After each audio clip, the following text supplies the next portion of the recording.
மனதிலேயும் இந்த சலிப்பு இப்ப இருக்கு. கரெக்ட். இதுதான் நிதர்சனமான உண்மை. டாலர் கிடைக்கிறான் இந்திய ரூபாய் மதிப்பை பற்றி இன்று நாம் பேச போவதில்லை. மியூச்சுவல் ஃபண்ட்ஸை பற்றி பேசுவோம். அனைவருக்கும் தெரியும் மியூச்சுவல் ஃபண்ட் சேஃப் இன்வெஸ்ட்மெண்ட். சந்தைகளை பற்றி நுழைவு செலவுகள் ஏற்ற இறக்கங்கள் தெரிய வேண்டாம். நாம் மியூச்சுவல் ஃபண்ட் முதலீடு செய்தால் சிறப்பாக இருக்கும் என்று சொல்வார்கள். ஆக இந்த செக்டார் மியூச்சுவல் ஃபண்ட்ஸ், துறை சார்ந்த மியூச்சுவல் ஃபண்ட்ஸ் என்றால் என்ன, இதை முதலில் பேசுவோம். பிறகு தொடர்ச்சியாக மற்ற மியூச்சுவல் ஃபண்ட்ஸை பற்றி பேசுவோம். செக்டார் மியூச்சுவல் ஃபண்ட்ஸ் என்றால் என்ன, எந்தெந்த துறைகளுக்கான மியூச்சுவல் ஃபண்ட் இருக்கிறது, இதை பற்றி இன்னும் என்ன தெரிந்து கொள்ள வேண்டும். ஓகே. அதே மாதிரி இந்த சலிப்பை பற்றி சொல்லுகின்ற போது ஒரு கேள்வி சொன்னேன். இந்த ஒரு நிலைப்பாட்டில் மியூச்சுவல் ஃபண்ட்ஸ் இன்வெஸ்ட்மெண்ட் தொடர்ந்து லாபம் அளிக்குமா என்கின்ற ஒரு கேள்வி.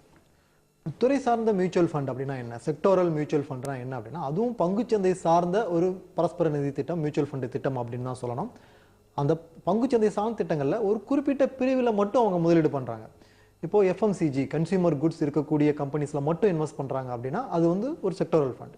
அதே போல pharmaceuticals, information technology, power, infrastructure, இந்த மாதிரி ஒவ்வொரு துறை சார்ந்திலும் ஒரு குறிப்பிட்ட துறையில் மட்டுமே முதலீடு பண்ணக்கூடிய பங்குச்சந்தை சார்ந்த திட்டங்களை நம்ம செக்டோரல் ஃபண்ட்ஸ் அப்படின்னு சொல்லி சொல்றோம்.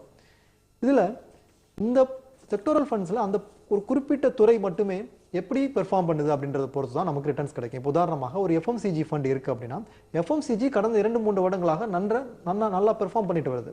அப்போ அதுக்கேற்ற ரிட்டர்ன்ஸ் நமக்கு வந்து கிடைக்கும். இப்போ 2-3 வருடமா வந்து மிக வீழ்ச்சி அடைந்திருக்கக்கூடிய ஒரு துறையில் இருக்கக்கூடிய ஒரு செக்டோரல் ஃபண்ட்ல நம்ம இன்வெஸ்ட் பண்ணியிருந்தோம்னா அதுல வீழ்ச்சி இருக்க தான் வந்து தொடர்ந்து செய்யும். நம்மளுடைய வாழ்வும் தாழ்வும் அந்த ஒரு குறிப்பிட்ட துறையை சார்ந்ததாகவே அமையும். இதுல ஒரு விஷயம் நம்ம முக்கியமா கவனிக்க வேண்டியது என்ன அப்படின்னா, ஃபண்ட் மேனேஜர் இருக்காரு மியூச்சுவல் ஃபண்ட்ல, நம்மளுடைய பணத்தை நிர்வாகம் பண்றதுக்காக ஃபண்ட் மேனேஜர் அப்படின்ற ஒரு நபர் இருக்காரு, ஒரு எக்ஸ்பர்ட் இருக்காரு. அந்த எக்ஸ்பர்ட் வந்து என்ன பண்றாரு அப்படின்னா, எந்தெந்த துறையில எல்லாம் இன்வெஸ்ட் பண்ணலாம், எந்தெந்த பங்குகள் எல்லாம் முதலீடு பண்ணலாம் அப்படின்றத அவர் கண்காணித்து, அவர் ஆராய்ச்சி பண்ணி, ஆய்வு பண்ணி நமக்கு வந்து முதலீடு பண்றாரு. இதுல அப்போ பண்ணும்போது என்ன ஆகுதுன்னா, துறை சார்ந்த பங்குகள்ல அவர் குறிப்பிட்ட துறையில மட்டும்தான் அவர் ஸ்டிக் பண்ண வேண்டியது இருக்கு. அதை விட்டு அவரால் வெளியே வந்து வேற துறையில முதலீடு பண்ண முடியாது. இப்போ உதாரணமாக நம்ம ஒரு எஃப்எம்சிஜி ஃபண்ட்ல முதலீடு பண்றோம். அந்த எஃப்எம்சிஜி ஃபண்ட்ல இருக்கக்கூடிய ஃபண்ட் மேனேஜருக்கு தெரியும் இன்னும் ஒரு 2 வருடங்களுக்கு எஃப்எம்சிஜி நல்லா பெர்ஃபார்ம் பண்ணாது, வேற ஒரு துறை நல்லா ஃபார்மசூட்டிக்கல் நல்லா பெர்ஃபார்ம் பண்ணும் அப்படின்றது அவருக்கு தெரியலாம். ஆனா இந்த ஃபண்டோட நேச்சர் எப்படின்னா, நீங்க எஃப்எம்சிஜில மட்டும்தான் முதலீடு பண்ண முடியும். அப்போ அவரால் எஃப்எம்சிஜில இருந்து உங்களால வந்து ஒரு ஃபார்மசூட்டிக்கலுக்கு மாற முடியாது. ஃபண்ட் மேனேஜருக்கு அந்த ஃபிளெக்சிபிலிட்டி இருக்காது. நம்ம ஃபண்ட் மேனேஜருடைய கைகளை நம்ம கட்டி போட்டோம். அதனால தான் சொன்னேன், நம்மளுடைய ஃபண்டினுடைய வருமானம் அப்படின்றது செக்டோரல் ஃபண்ட்ஸ்ல அந்த குறிப்பிட்ட துறை, ஃபார்மசூட்டிக்கல், எஃப்எம்சிஜின்ற ஒரு குறிப்பிட்ட துறையினுடைய வாழ்வையும் தாழ்வையும் பொறுத்தே அமைகின்றது. அதனால நம்ம செக்டோரல் ஃபண்ட்ஸ் அப்படின்றது அதிக ரிஸ்க் இருக்கக்கூடிய ஒரு ஃபண்டாக கருதப்படுகிறது. டைவர்சிஃபைடு ஈக்விட்டி ஃபண்டில் இந்த மாதிரியான ஒரு ரிஸ்க் வந்து இல்லை. ஒரு செக்டர் பெர்ஃபார்ம் பண்ணலன்னா ஃபண்ட் மேனேஜரே வந்து இன்னொரு செக்டருக்கு மாற்றிக்கொள்ள முடியும். ஒரு குறிப்பிட்ட துறை அப்படின்றது இல்லாமல் பல துறைகளில் பிரித்து அவரால் வந்து முதலீடு பண்ண முடியும். செக்டோரல் ஃபண்ட்ஸ்ல ரிஸ்க் அதிகமாகவே இருக்கிறது. இதுல இன்னொரு முக்கியமான கேள்வி நீங்க ஒண்ணு கேட்டீங்க, இந்த பரஸ்பர நிதி திட்டங்கள் வந்துட்டு இப்போ இருக்கிற சூழ்நிலையில வந்துட்டு நம்ம தொடர்ந்து முதலீடு பண்ணலாமா அப்படின்ற ஒரு கேள்வியை நீங்க வந்து முன் வச்சீங்க. நம்ம இப்போ இந்த செக்டோரல் ஃபண்ட் அப்படின்றது விட்டு பொதுவாக மியூச்சுவல் ஃபண்ட் அப்படின்னு நம்ம எடுத்துட்டு பார்த்தோம்னா 2 பிரிவுகளா நம்ம வந்து பிரிக்கிறோம். ஒன்று வந்து பங்குச்சந்தை சார்ந்த திட்டங்கள், இன்னொன்று கடன் சார்ந்த திட்டங்கள் அப்படின்னு எடுத்துக்கலாம். பங்குச்சந்தை சார்ந்த திட்டங்கள் அப்படின்றது கடந்த 5 வருடங்களாக பங்குச்சந்தையில மிகப்பெரிய ஏற்றம் அப்படின்றது இல்லை. 2007, 2008க்கு அப்புறமா மார்க்கெட் சரிந்தது. அதுக்கப்புறம் திரும்ப எங்க சரிந்துச்சோ அங்க திரும்ப ரெக்கவர் ஆகி 20,000 டச் ஆயிட்டு திரும்ப இப்போ அந்த லெவலே தான் இருந்துட்டு இருக்கும். ஒரு 17,000, 20,000 லெவலே ரேஞ்ச் பவுண்டா தான் மார்க்கெட் வந்து ஒரு 3 வருடமா இருந்துட்டு இருக்கு. இந்த சூழ்நிலையிலும் கூட கடந்த 5 வருடங்கள்ல 5 வருடத்துக்கு முன்னாடி ஒருத்தர் முதலீடு பண்ணியிருக்கார். இப்போ அவருக்கு என்ன ரிட்டர்ன்ஸ் கிடைச்சிருக்கு அப்படின்னு எடுத்து பார்த்தோம்னா, ஏறக்குறைய 9லிருந்து 12% வரைக்கும் அவருக்கு வந்து வருமானம் கிடைத்திருக்கிறது. இந்த டல் பீரியட்ல கூட அவருக்கு வந்து கிடைச்சிருக்கு. அப்போ மார்க்கெட் ரெக்கவர் ஆகுது, எக்கனாமி ரெக்கவரி ஆகும்போது இதை விட அதிகமான வருமானம் அவருக்கு கிடைப்பதற்கு வாய்ப்பு இருக்கு. அதனாலதான் நம்ம வந்து பங்குச்சந்தை சார்ந்த திட்டங்களை நீண்ட காலத்திற்கு உகந்தது அப்படின்னு நம்ம வந்து சொல்றோம். தொடர்ந்து நீங்க முதலீடு பண்ணிட்டே வரணும். இப்போ பங்குச்சந்தை வந்து மேலே ஏறுமா மேலே இறங்குமா அப்படின்றது தெரியாத ஒரு சூழ்நிலை இருக்குது. ஒரு அன்சர்டன் பீரியட்ல நம்ம வந்து இருக்கோம். ஒரு வாசகம் சொல்லுவாங்க, uncertainty is the best friend of investor அப்படின்னு சொல்லுவாங்க. இந்த மாதிரி ஒரு அன்சர்டன் சிச்சுவேஷன் தான் வந்து இன்வெஸ்டருக்கு சரியான சமயத்தில் ஒரு நல்ல எல்லாமே மலிவான விலையில கிடைக்குது. எல்லா பங்குகளுமே மலிவான விலையில கிடைக்குது. எல்லா மியூச்சுவல் ஃபண்ட் திட்டங்களோட எண்ணெயும் குறைந்து காணப்படுது. இப்போ நம்ம என்ட்ரி பண்றதுக்கு ரொம்ப நல்ல உகந்த சூழ்நிலை காணப்படுது. இதை நம்ம உபயோகித்து கொண்டு இந்த அன்சர்டனிட்டியை யூஸ் பண்ணிக்கணும். இந்த அன்சர்டனிட்டியை நம்ம லூஸ் பண்ணக்கூடாது, விட்டு விடக்கூடாது. நம்ம எப்படி யூஸ் பண்ணி நம்ம இதுல இருந்து லாபம் சம்பாதிக்கிறது அப்படின்றது பார்க்கணும். இந்த விஷயத்துக்காக தான் நம்ம என்ன பண்றோம்னா எஸ்ஐபி அப்படின்ற திட்டத்தை நம்ம கொண்டு வந்து அதுல மாதம் மாதம் நம்ம இன்வெஸ்ட் பண்ணிட்டு வரும்போது நமக்கு ஆவரேஜ் ஆயிடுது ரிட்டர்ன்ஸ். மேல இருக்கும்போது இன்வெஸ்ட் பண்றோம், ஆவரேஜா இருக்கும்போது இன்வெஸ்ட் பண்றோம், நமக்கு ரிட்டர்ன்ஸ் ஆவரேஜ் ஆயிடுது. உங்க எஸ்ஐபி மாதிரி நீங்க தொடர்ந்து இன்வெஸ்ட் பண்ணிட்டு வாங்க. எந்த ஒரு சூழ்நிலையும் நீங்க எஸ்ஐபியை மிஸ் பண்ண வேணாம். நீங்க தொடர்ந்து முதலீடு பண்ணிட்டே வந்தீங்கன்னா இந்த சூழ்நிலையும் நீங்க வந்து பங்குச்சந்தை சார்ந்த மியூச்சுவல் ஃபண்ட் திட்டங்கள்ல நீங்க வந்து முதலீடு பண்ணி வருங்காலத்தில் நீங்க லாபம் பார்க்க முடியும். நல்ல சார், ஒரு நேருடைய கேள்வியை பார்க்கலாம். ரெண்டு விஷயங்கள் முக்கியமா சொன்னீங்க. Uncertainty is the best time for இன்வெஸ்ட்மெண்ட்னு சொன்னீங்க.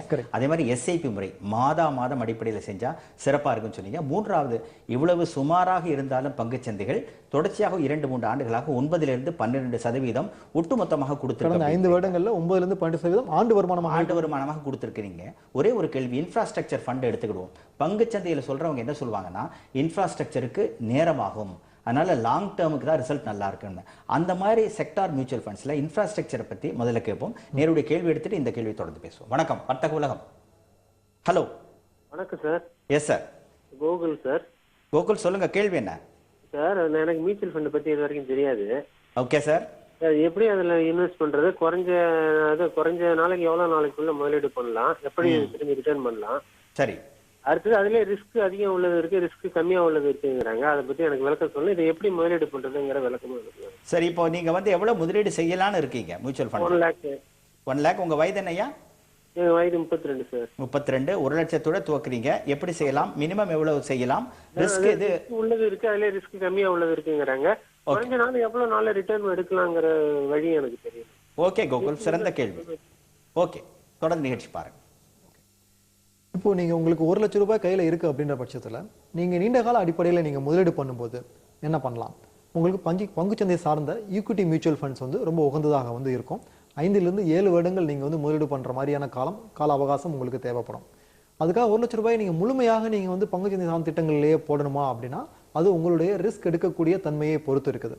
எனக்கு நான் இப்போ 1 லட்சம் ரூபாய் போடுறேன், நான் திரும்பவும் சந்தையில் வந்து சரிவு ஏற்படுது, இந்த மார்க்கெட் கிராஷ்னால இந்த 1 லட்சம் ரூபாய் வந்து 70,000 ரூபாய் கூட ஆகலாம், 50,000 ரூபாய் கூட ஆகலாம். அப்படி ஆகிறத என்னால் சகித்து கொண்டு இருக்க முடியும், என்னால் பொறுத்து இருக்க முடியும், எனக்கு அந்த மன வலிமை இருக்கு அப்படின்னு நீங்க நினைச்சீங்கன்னா நீங்க வந்து ரிஸ்க் எடுத்து நீங்க முதலீடு பண்ணலாம். இல்ல எனக்கு வந்து அந்த அளவு துணிச்சல் இல்லை, எனக்கு அந்த அளவு வலிமை கம்மியாக இருக்குது, நான் அவ்வளவு ரிஸ்க் எடுக்க விரும்பல அப்படின்ற பட்சத்துல கொஞ்சம் சேஃப்டி அதிகமாக்குற பட்சத்தில் நீங்க கடன் சார்ந்த மியூச்சுவல் ஃபண்ட்ல முதலீடு பண்ணலாம். இப்போ நீங்க இந்த எக்ஸ்ட்ரீம்லயும் இல்லாம நீங்க ஒரு அசட் அலோகேஷன் கிரியேட் பண்ணிக்கலாம். நீங்க ஓகே, நான் வந்து ஒரு 70% வந்து ரிஸ்க் எடுத்து பங்குச்சந்தை சார்ந்த திட்டங்கள்ல முதலீடு பண்ணிட்டு வரேன், இன்னொரு ஒரு 30% வந்து நான் கடன் சார்ந்த திட்டங்கள்ல முதலீடு பண்ணிட்டு வரேன் அப்படின்ற ஒரு காம்பினேஷன் நீங்க வந்து பண்ணலாம். இது வந்து ரொம்ப யூஸ்ஃபுல்லா இருக்கும் உங்களுக்கு. இது எந்த விதத்துல உங்களுக்கு யூஸ்ஃபுல்லா இருக்கும் அப்படின்னு பாத்தீங்கன்னா, நீங்க இன்னைக்கு இருக்கிற சூழ்நிலையில 1 லட்சம் ரூபாய் உங்க கையில இருக்கு, நீங்க வந்து 70,000 ரூபாய் வந்து பங்குச்சந்தை சார்ந்த திட்டங்கள்ல முதலீடு பண்றீங்க, 30,000 ரூபாயை கடன் சார்ந்த திட்டங்கள்ல முதலீடு பண்றீங்க. ஒரு வருட முடிவுல நீங்க எடுத்து பாக்குறீங்க, ஒரு வருட முடிவுல பங்குச்சந்தை மீண்டும் சரிந்திருக்கு. நீங்க போட்ட 70,000 ரூபாய் வந்துட்டு ஒரு 60,000 ரூபாய் இருக்கு, நீங்க போட்ட 30,000 ரூபாய் கடன் சார்ந்த திட்டங்கள்ல ஓரளவு வருமானம் கொடுத்துருக்கோம், 30,000 ரூபாய் அப்படின்றது 33,000 ரூபாய் இருக்கு. நீங்க முதல்ல உங்க ரேஷியோ என்ன 70-30 ரேஷியோல நீங்க வச்சிருந்தீங்க. இப்போ பங்குச்சந்தை சரிவுனால இந்த ரேஷியோ இப்போ மாறி இருக்கு. இப்போ நீங்க என்ன பண்ணுது, ஒரு வருட முடிவுல இதை நீங்க ரீபேலன்ஸ் பண்ணலாம். நீங்க திரும்பவும் இந்த 70-30 கொண்டு வரணும்னா நீங்க டெட்ல இருந்து ஒரு போர்ஷனை வித்ட்ரா பண்ணி திரும்பவும் நீங்க ஈக்விட்டில இன்வெஸ்ட் பண்ணீங்கன்னா உங்களுக்கு அந்த ரேஷியோ 70-30 ஆகும். இதே மாதிரி 2வது வருட முடிவுல நீங்க இதே ரேஷியோவை திரும்ப மெயின்டைன் பண்ணணும். 2வது வருட முடிவுல பங்குச்சந்தை வளர்ந்து இருக்குன்னு வச்சுக்கோங்க, அப்ப என்ன பண்ணுவீங்க, திரும்ப 70-30 கொண்டு வரதுக்காக ஈக்விட்டில இருந்து வித்ட்ரா பண்ணி நீங்க டெட்டுக்கு கொண்டு வருவீங்க. ஒவ்வொரு வருடமும் இந்த அசட் அலோகேஷனை நீங்க ரீபேலன்ஸ் பண்ணும்போது என்ன ஆகுதுன்னா உங்களுக்கு ரிஸ்க் குறையுது. எப்பெல்லாம் பங்குச்சந்தை சரியுதோ அப்ப என்ன பண்றீங்க, டெட்ல இருந்து எடுத்து நீங்க ஈக்விட்டில இன்வெஸ்ட் பண்றீங்க, சரியும் போது நீங்க சரியாக முதலீடு பண்றீங்க. பங்குச்சந்தை மேல போகும்போது என்ன பண்றீங்க, எடுத்து நீங்க டெட்ல போடுறீங்க, நீங்க மேல போகும்போது ப்ராஃபிட் புக் பண்ண ஆரம்பிக்கிறீங்க. இது உங்க ஓவரால் ரிஸ்கை ரெடியூஸ் பண்ணக்கூடிய ஒரு ஸ்ட்ராட்டஜியா ஒரு கொள்கையா உங்களுக்கு வந்து இருக்குது. அதனால நீங்க இந்த மாதிரி எவ்வளவு ரிஸ்க் எடுக்க முடியும், எவ்வளவு ரிஸ்க் எடுக்க விரும்பலன்றதை பிரித்து கொண்டு 70-30, 50-50, 60-40 நம்ம ரேஷியோ வகுத்து கொண்டு அந்த ரேஷியோ விட்டு ஒரு காலத்துல நீங்க வந்து மாறாம ஒரு வருடம் நீங்க அதை ரீபேலன்ஸ் பண்ணிட்டே வந்தீங்கன்னா உங்க ரிஸ்கையும் குறைக்க முடியும், நீண்ட காலத்தில் நீங்க ரிட்டர்ன்ஸையும் உங்களுக்கு கிடைக்கும். தெளிவா 3 கருத்துக்கள் அவருக்கு சொன்னீங்க. ஹை ரிஸ்க்னா டைவர்சிஃபைட் ஈக்விட்டி, ஹை ரிட்டர்ன்ஸும் வரும். லோ ரிஸ்க் மினிமம் ரிஸ்க்னா டெட் ஃபண்ட்ஸ். 3வது ஆண்டுக்காண்டு ஆய்வு செய்யணும், ரிவ்யூ பண்ணணும். அதை தவிர ரீபேலன்ஸ் பண்ணணும், குறைந்து விட்டதெல்லாம் இதுலேருந்து இதில் மாற்றிக்கிறது, இதுலேருந்து. அதே மாதிரி அசட் அலோகேஷன் 70-30, 30-70 அந்த விகிதாச்சாரத்தில் எப்படி செய்யணும்ன்ற ஒரு சிறந்த கருத்தை மிக தெளிவாக சொன்னீங்க சார். இன்னொரு கேள்வி எடுத்துக்கலாம் சார். வணக்கம் வர்த்தக உலகம். வணக்கம் சார், என்னோட பேர் ராஜ்குமார், நான் சென்னையில இருந்து பேசுறேன். எஸ் ராஜ்குமார். சார் எனக்கு இப்போ வந்து 29 ஏஜ் ஆகுது ஆக்சுவலா. ஃபைன். லாஸ்ட் 1 இயரா வந்து பாத்தீங்கன்னா நான் மியூச்சுவல் ஃபண்ட்ல எஸ்ஐபி மோட்ல வந்து மந்த்லி 10,000 rupees நான் இன்வெஸ்ட் பண்ணிட்டு இருக்கிறேன் நான் ஆக்சுவலா. ஃபைன். இது வந்து என்னுடைய லாங் டேர்ம் கோல்ஸா வந்து என்னோட சன்னோட எஜுகேஷனுக்கோ இல்ல என்னோட ரிட்டையர்மெண்ட் பிளானிங்கோ நான் பண்ணிட்டு இருக்கிறேன் நான். அடிஷனலா இப்போ ஒரு 12,000 rupees எஸ்ஐபில மியூச்சுவல் ஃபண்ட்ல பண்ணலாம்னு இருக்கிறேன். எனக்கு இப்போ பேசிக்கா 2 கொஸ்டின் சார். இப்போ ஆக்சுவலா நான் மியூச்சுவல் ஃபண்ட் நான் 1 இயர்க்கு முன்னாடி நான் செலக்ட் பண்ணப்ப இந்த growth டிவிடெண்ட் ரீஇன்வெஸ்ட்மெண்ட் ஆப்ஷன்ல வந்து நான் வந்து அப்போதைக்கு நான் அந்த நம்பரை பார்த்து கொஞ்சம் வாங்கிட்டு, இப்போ ஃபார் எக்ஸாம்பிள் டிவிடெண்டோட என்ஏவி வந்து கொஞ்சம் கம்மியா இருக்கும். ஸோ அதனால அதை எடுத்துக்கிட்டு அட் த சேம் டைம் வந்து எனக்கு டிவிடெண்டையும் நான் ரீஇன்வெஸ்ட்மெண்ட் பண்ற மாதிரி ஒரு ஆப்ஷன் எடுத்திருக்கிறேன் ஆக்சுவலா. இப்போ எனக்கு என்ன தெரியணும்னா growthக்கும் டிவிடெண்ட் ரீஇன்வெஸ்ட்மெண்ட்டுக்கும் இன் டர்ம்ஸ் ஆஃப் ரிட்டர்ன்ஸ் எதுவும் டிஃபரன்ஸ் இருக்குமா? இருந்தால் இப்போ நான் இதை வந்து growthக்கு ஸ்விட்ச் பண்ணிக்கலாமா? ஏன்னா it is more than 1 year. Number 1 question அது. நம்பர் 2 வந்து பாத்தீங்கன்னா இப்போ என்னுடைய அடிஷனல் இன்வெஸ்ட்மெண்ட் ரெக்குயர்மெண்ட்ஸ் வந்து 12,000 நான் பண்ணணும் அப்படிங்கிற மாதிரி நான் கால்குலேட் பண்ணிருக்கிறேன். நான் இன்னொரு அடிஷனலா 12,000 மந்த்லி எஸ்ஐபில போடலாம்னு முடிவு பண்ணிருக்கிறேன். ஆன் தட் நோட் எனக்கு வந்து செக்டோரல் ஃபண்ட்ல வந்து பேங்க் சம்பந்தப்பட்ட மியூச்சுவல் ஃபண்ட் சொல்றாங்க ஆக்சுவலா. நான் செக்டோரல் ஃபண்டுக்கு அவர்ஸா இருந்தாலும் கூட வந்து அவங்க சொல்ற கொஸ்டின் வந்து பாயிண்ட் வந்து என்னன்னா, பேங்க்ஸ்ங்கிறது வந்து என்னைக்குமே நொடிச்சு போறது கிடையாது. இப்ப வந்து இப்ப பேங்க்ஸ் எல்லாம் டவுனா இருக்கு, இந்த டைம்ல நம்ம இன்வெஸ்ட் பண்ணோம்னா லாங் டேர்ம் இது ரிட்டர்ன்ஸ் கொடுக்கும் அப்படிங்கிற மாதிரி சொல்லியிருக்காங்க. ஸோ இது வந்து ரெண்டுமே, இந்த 2 கொஸ்டினுக்கு எனக்கு ஆன்சர் வேணும் சார். நான் சிஸ்டம்ல டிவில பாத்துறேன். ஒரே ஒரு கேள்வி ராஜ்குமார், இந்த 10,000 ரூபாய் எஸ்ஐபியில் போடுறது growth and dividend and investment of dividends சொன்னீங்களா, அந்த திட்டத்துடைய பெயர் நிறுவனத்தை சொல்லுங்க. ஓகே, 10,000 ரூபாய் எஸ்ஐபில டிவிடெண்ட் ரீஇன்வெஸ்ட்மெண்ட்ல போட்டு இருக்கிறது 3 fund sir. HDFC top 200, Franklin India Blue Chip and ICICI Prudential Discovery. Franklin India Blue Chip, ICICI Prudential Discovery. ஆமா, HDFC டாப் 200லயும் Franklin India Blue Chipலயும் 4,000 each, ICICI Prudential Discoveryல 2,000 போடுறேன். இந்த மூணுமே டிவிடெண்ட் ரீஇன்வெஸ்ட்மெண்ட். ஃபைன். அதே மாதிரி I am averse to sectoral funds அப்படினீங்க.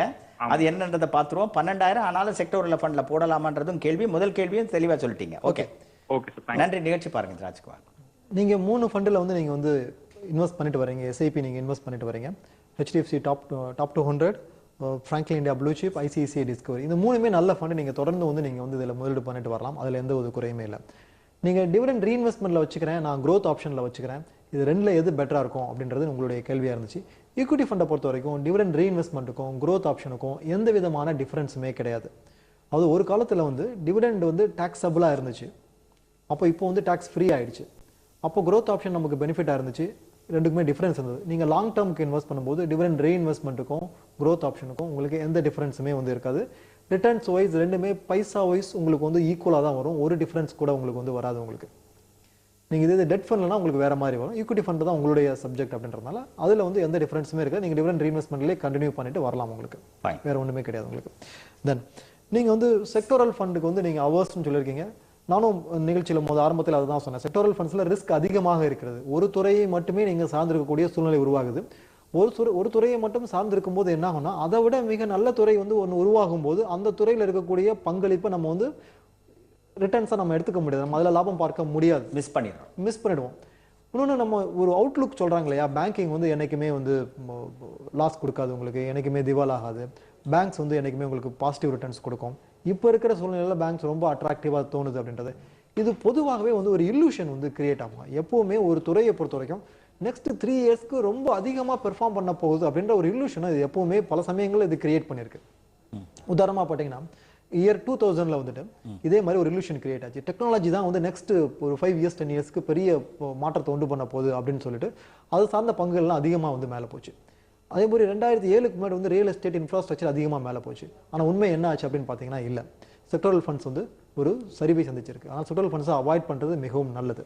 சரி, இப்போ இவரை பொறுத்தவரை இந்த 12,000 செக்டோரல் ஃபண்ட்ல போட வேணான்றீங்களா? வேண்டாம். அப்படி நீ நிகழ்ச்சியில் அதை பற்றி தானே பேசிட்டு இருக்கோம். ஆமா. ஸோ முதல் நேருக்கே அவ்வளோ ப்ரிஃபரன்ஸ் இல்லைன்ற மாதிரி சொல்றீங்க. ஆமா. சரி, எந்த ஃபண்ட்ல போடலான்றத ஒரு சின்ன பிரேக்கு பிறகு பேசுவோம். தொடர்ந்து பேசுவோம். சிறு இடைவெளிக்கு பிறகு